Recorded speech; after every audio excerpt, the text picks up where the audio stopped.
ரசூலுல்லாஹி ஸல்லல்லாஹு அலைஹி வஸல்லம் சொல்றாங்க, ஒரு அடியான் நோய்வாய்ப்பட்டால் அல்லது பிரயாணம் சென்றால் அவருக்கு, அதாவது அவருடைய ஆரோக்கியத்திலும் ஊர்ல தங்கி இருக்கிற நேரத்திலும் என்ன நன்மைகளை அவன் செய்தானோ, மாகான யாமல், என்ன நன்மைகளை செய்தானோ அது போன்ற கூலி அவனுக்கு எழுதப்படும்.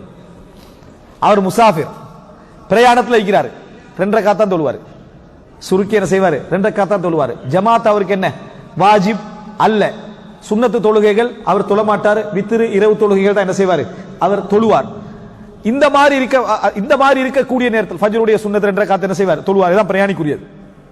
ஆனா அவர் கூலியில் எப்படி எழுதப்படும்? அவருக்கு 4 தொழுததாக, சுன்னத்துகள் தொழுதாக, அவர் என்னென்னலாம் ஊர்ல செஞ்சாரோ மாகான யாமல் அத்தனை எழுதப்படும். என்ன காரணம்? எண்ணம். என்ன அவரால் செய்ய முடியவில்லை, வளமையாக செஞ்சு வந்தாரு. ஆனா அந்த பிரயாணம் அவரை தடுத்துட்டு, அல்லது நோயாளி ஆகிட்டார், அதனால அவருக்கு என்ன செய்யும்? அது எழுதப்படும்.